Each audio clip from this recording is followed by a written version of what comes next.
ಕಾಂಗ್ರೆಸ್ ಮತ್ತು ವಿಪಕ್ಷಗಳು ಇಡೀ ರಾಷ್ಟ್ರಾದ್ಯಂತ ದೊಡ್ಡ ಅಭಿಯಾನ ಮತ್ತು ಹೋರಾಟವನ್ನಾಗಿ ತೆಗೆದುಕೊಂಡಿರೋದು ಈಗ ಮತಗಳ್ಳತನ.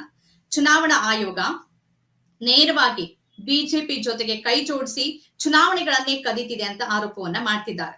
ಇದಕ್ಕೆ ಸಂಬಂಧಪಟ್ಟಂತೆ ರಾಹುಲ್ ಗಾಂಧಿ ಅವರು ಬೆಂಗಳೂರು ಸೆಂಟ್ರಲ್ ಲೋಕಸಭಾ ಕ್ಷೇತ್ರದ ಮಹಾದೇವಪುರದಲ್ಲಿ ಸುಮಾರು 1,250,000 ಮತಗಳ ಕಳ್ತನ ಆಗಿರೋದ್ರ ಬಗ್ಗೆ ದಾಖಲೆಗಳನ್ನ ಬಹಿರಂಗಪಡಿಸಿದ್ರು. ಅದರಲ್ಲಿ ಯಾವ್ಯಾವ ಸ್ವರೂಪದಲ್ಲಿ ಒಟ್ಟು 5 ಸ್ವರೂಪದಲ್ಲಿ 5 ಮಾದರಿಯಲ್ಲಿ ಮತವನ್ನ ಕಳ್ತನ ಮಾಡಲಾಗಿದೆ. ಬೋಗಸ್ ವೋಟರ್ಸ್ ಇದ್ರು, ಡೂಪ್ಲಿಕೇಟ್ ವೋಟರ್ಸ್ ಇದ್ರು, ಹಾಗೇನೆ ಅಡ್ರೆಸ್ ಸರಿಯಾಗಿಲ್ದೇ ಇರೋರು ಇದ್ರು, ಒಂದೇ ಅಡ್ರೆಸ್ ನಲ್ಲಿ ಬಲ್ಕ್ ವೋಟರ್ಸ್ ಇದ್ರು, ಫೋಟೋ ಸರಿಯಾಗಿಲ್ದೇ ಇರೋ ವೋಟರ್ಸ್ ಇದ್ರು, ಫಾರ್ಮ್ 6 ನಲ್ಲಿ ದುರುಪಯೋಗ ಪಡಿಸ್ಕೊಂಡಂತ ವೋಟರ್ಸ್ ಇದ್ರು. ಈ ತರದ ಒಟ್ಟು ಎಲ್ಲಾ ಸೇರಿ ಒಂದು ವಿಧಾನಸಭಾ ಕ್ಷೇತ್ರದ ವ್ಯಾಪ್ತಿಯಲ್ಲಿ 1,250,000 ಮತ ಕಳ್ತನ ಆಗಿದೆ ಅಂತ ಅವರು ಗಂಭೀರ ಆರೋಪ ಮಾಡಿದ್ರು. ಇದಕ್ಕೆ ಸಂಬಂಧಪಟ್ಟಂತೆ ಚುನಾವಣಾ ಆಯೋಗ ಅಫಿಡವಿಟ್ ಮತ್ತು ಅವರ ಸಹಿಯನ್ನ ಕೇಳಿದ್ರು ಕೂಡ ಅದಕ್ಕೆ ಅವರು ಅಫಿಡವಿಟ್ ಅನ್ನ ಕೊಟ್ಟಿರ್ಲಿಲ್ಲ. ನಾನು ಎಲ್ಲಿ ಪ್ರಮಾಣ ವಚನ ಸ್ವೀಕಾರ ಮಾಡ್ಬೇಕಲ್ಲಿ ಮಾಡಿದೀನಿ, ನಿಮ್ಮ ತಪ್ಪನ್ನ ನಾನು ಮುಂದಿಟ್ಟಿದ್ದೀನಿ ಅಂತ ಮಾಜಿ ಮುಖ್ಯ ಚುನಾವಣಾ ಆಯುಕ್ತರುಗಳು ಮತ್ತು ಬೇರೆ ಬೇರೆ ವಿಶ್ಲೇಷಕರು ಅಭಿಪ್ರಾಯ ವ್ಯಕ್ತಪಡಿಸಿದೇನು ಅಂದ್ರೆ, ಪಾರದರ್ಶಕ, ಮುಕ್ತ ಮತ್ತು ನ್ಯಾಯಸಮ್ಮತ ಚುನಾವಣೆಯನ್ನ ನಡೆಸುವಂತ ಚುನಾವಣಾ ಆಯೋಗದ ಮೇಲೆ ಈ ತರದ ಗಂಭೀರ ಆರೋಪ ಬಂದಾಗ ಅದು ಯಾರೇ ಮಾಡಿರ್ಲಿ ನಾವು ಅದನ್ನ ತನಿಖೆ ನಡೆಸ್ತೀವಿ ಅಂತ ಹೇಳಬೇಕಾಗಿತ್ತು ಮತ್ತು ಪಾರದರ್ಶಕತೆಯನ್ನ ತೋರಿಸಬೇಕಾಗಿತ್ತು. ನಮ್ಮ ಕಡೆಯಿಂದ ತಪ್ಪಾಗಿಲ್ಲ ಆಯೋಗ ಜನಕ್ಕೆ ಅಟ್ಲೀಸ್ಟ್ ಸ್ಪಷ್ಟಪಡಿಸಬೇಕಾಗಿತ್ತು. ಆದ್ರೆ ಒಂದ್ ರೀತಿ ಈಗೋ ರೀತಿಯಲ್ಲಿ ಬಿದ್ದು ನಾನು ಮಾಡೋದಿಲ್ಲ ಅಂತ ಒಂದು ಏಕಮುಖ ರೀತಿಯಲ್ಲಿ ಆಯೋಗ ವರ್ತಿಸ್ತಾ ಇರೋದು ಸರಿಯಾದ ಮಾರ್ಗ ಅಲ್ಲ ಅನ್ನೋ ಒಂದು ಅಭಿಪ್ರಾಯ ವ್ಯಕ್ತ ಆಗಿತ್ತು. ಆದ್ರೆ ಇದನ್ನ ಅಷ್ಟಕ್ಕೆ ಬಿಡೋದಿಲ್ಲ ಅಂತ ಕಾಂಗ್ರೆಸ್ ಮತ್ತು ರಾಹುಲ್ ಗಾಂಧಿ ಹಾಗೇನೆ ವಿಪಕ್ಷಗಳು ಹೇಳ್ತಿದ್ವು. ಈ ಕುರಿತಂತೆ ಸಂಸತ್ ಭವನದಿಂದ ಚುನಾವಣಾ ಕಚೇರಿವರೆಗೆ ಪ್ರತಿಭಟನೆಯನ್ನ ಮಾಡೋದಕ್ಕೂ ಕೂಡ ವಿಪಕ್ಷಗಳ ಸಂಸದರು ಮುಂದಾದ್ರು. ಅದನ್ನ ಮಧ್ಯದಲ್ಲಿ ದೆಹಲಿ ಪೊಲೀಸರು ತಡೆದ್ರು. ಆದ್ರೆ ಅದನ್ನ ಅಷ್ಟಕ್ಕೆ ಬಿಡದ ರೀತಿಯಲ್ಲಿ ಹೇಗೆ ಮುಂದೆ ಇದನ್ನ ತೆಗೆದುಕೊಂಡು ಹೋಗ್ಬೇಕು, ಚುನಾವಣಾ ಆಯೋಗ ಮತಗಳ್ಳತನ ಮಾಡಿ ಮತ್ತು ಮತವನ್ನ ಕದ್ದು ಸರ್ಕಾರಗಳನ್ನ ರಚನೆ ಮಾಡೋದಕ್ಕೆ ಹೇಗೆ ಸಹಾಯ ಮಾಡ್ತಿದೆ ಅನ್ನೋದನ್ನ ನಾವು ತೋರಿಸ್ತೀವಿ ಅಂತ ಅವ್ರು ಹೇಳ್ತಿದ್ದಾರೆ. ಅದಕ್ಕಾಗಿನೇ ಅವರು ಸಿದ್ಧತೆಯನ್ನ ಮಾಡ್ಕೊಳ್ತಿದ್ದಾರೆ. ಈ ಕಾರಣಕ್ಕಾಗಿನೇ ಎಐಸಿಸಿ ಒಂದು ಸಭೆಯನ್ನ ನಡೆಸಿದೆ. ಈ ಸಭೆಯಲ್ಲಿ ಕೆಲವು ತೀರ್ಮಾನಗಳನ್ನ ತಗೊಂಡಿದ್ದಾರೆ. ಆ ತೀರ್ಮಾನದಲ್ಲಿ ಏನು ಅಂತಂದ್ರೆ, ಮುಖ್ಯವಾಗಿ ಜನರಿಗೆ ಅವ್ರು ಮನವಿ ಮಾಡ್ಕೊಂಡಿದ್ದಾರೆ.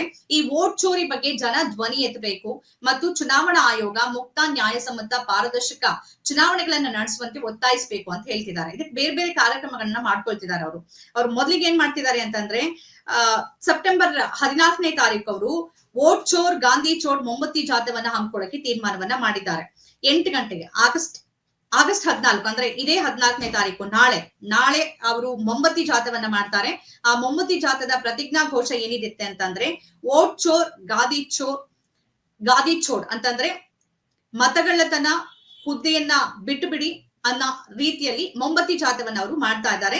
ಅದಾದ ನಂತರದಲ್ಲಿ ಆಗಸ್ಟ್ 22ರಿಂದ ಸೆಪ್ಟೆಂಬರ್ 7ರ ತನಕ ಎಲ್ಲ ರಾಜ್ಯದ ರಾಜಧಾನಿಗಳಲ್ಲಿ ಬೃಹತ್ ರ್ಯಾಲಿಗಳನ್ನ ನಡೆಸೋದಕ್ಕೆ ತೀರ್ಮಾನವನ್ನ ಎಐಸಿಸಿ ಸಭೆಯಲ್ಲಿ ಮಾಡಲಾಗಿದೆ. ಅದೇ ರೀತಿಯಲ್ಲಿ ಎಲ್ಲ ಕಾಂಗ್ರೆಸ್ ಸಮಿತಿಗಳನ್ನ ಮತ್ತು ಎಲ್ಲ ಜನರನ್ನ ಸೇರಿಸಿ ಒಗ್ಗೂಡಿಸಿ ಉತ್ತರದಾಯಿತ್ವವನ್ನ ಆಗ್ರಹಿಸಬೇಕು ಅಂತ ಆ ಸಭೆಯಲ್ಲಿ ತೀರ್ಮಾನವನ್ನ ತಗೊಂಡಿದ್ದಾರೆ. ಸೆಪ್ಟೆಂಬರ್ 15ನೇ ತಾರೀಕಿಂದ ಅಕ್ಟೋಬರ್ 15ನೇ ತಾರೀಕಿನ ತನಕ ಸಹಿ ಅಭಿಯಾನವನ್ನು ಕೂಡ ನಡೆಸೋದಕ್ಕೆ ಈ ಎಐಸಿಸಿ ಸಭೆಯಲ್ಲಿ ತೀರ್ಮಾನವನ್ನ ಮಾಡಲಾಗಿದೆ. ಪ್ರಜಾಪ್ರಭುತ್ವವನ್ನ ಈ ಚುನಾವಣಾ ಆಯೋಗ ಮತ್ತು ಬಿಜೆಪಿ ಸೇರಿ ನಾಶಪಡಿಸ್ತಾ ಇದೆ. ಹಾಗಾಗಿ ಬಿಜೆಪಿ ವಿರುದ್ಧ ನಾವು ಜನಮತವನ್ನ ಸಂಗ್ರಹಿಸಬೇಕು ಅಂತ ಸುಮಾರು 5 ಕೋಟಿ ಜನರ ಮತವನ್ನ ಸಂಗ್ರಹಿಸುವಂತ ಅಭಿಯಾನವನ್ನು ಕೂಡ ಕಾಂಗ್ರೆಸ್ ಹಮ್ಮಿಕೊಳ್ಳುತ್ತೆ. ಇದಕ್ಕೆ ನಾಳೆಯಿಂದಾನೇ ಒಂದು ಅಧಿಕೃತವಾಗಿ ಚಾಲನೆ ಸಿಗತ್ತೆ. ನಾಳೆ ಮೊಂಬತ್ತಿ ಜಾಥಾದ ಮುಖಾಂತರವಾಗಿ ಅಧಿಕೃತ ಚಾಲನೆ ಸಿಗಲಿದ್ದು, ಮುಂದೆ ಬೇರೆ ಬೇರೆ ಹಂತದಲ್ಲಿ ಅದು ಸಹಿ ಸಂಗ್ರಹ ಇರಬಹುದು ಅಥವಾ ಜನರನ್ನ ಒಗ್ಗೂಡಿಸಿ ರಾಜ್ಯ ರಾಜಧಾನಿಗಳಲ್ಲಿ ಪ್ರತಿಭಟನೆಗಳನ್ನ, ಆಂದೋಲನವನ್ನ ನಡೆಸೋದು, ಈ ರೀತಿಯಾಗಿ ಈ ಪ್ರಕರಣವನ್ನ ಜೀವಂತವಾಗಿಡಬೇಕು. ಮತ್ತೆ ಚುನಾವಣಾ ಆಯೋಗದ ಬಗ್ಗೆ ಈ ತರದ್ದಿದೆ, ನಮ್ಗೆ ಸರಿಯಾದ ಉತ್ತರ ಕೊಡ್ತಾ ಇಲ್ಲ, ನಮಗೆ ಡಿಜಿಟಲ್ ದಾಖಲೆಗಳನ್ನ ಕೊಡಿ, ಹಾಗೇನೆ ಸಿಸಿಟಿವಿ ಫುಟೇಜ್ ಕೊಡಿ ಅಂತ ಅವ್ರು ಏನ್ ಕೇಳ್ತಾ ಇದಾರೆ ಅದನ್ನ ಕೊಡೋ ತನಕ ನಾವು ಸುಮ್ನಿರೋದಿಲ್ಲ ಅಂತಾನು ಹೇಳ್ತಿದ್ದಾರೆ.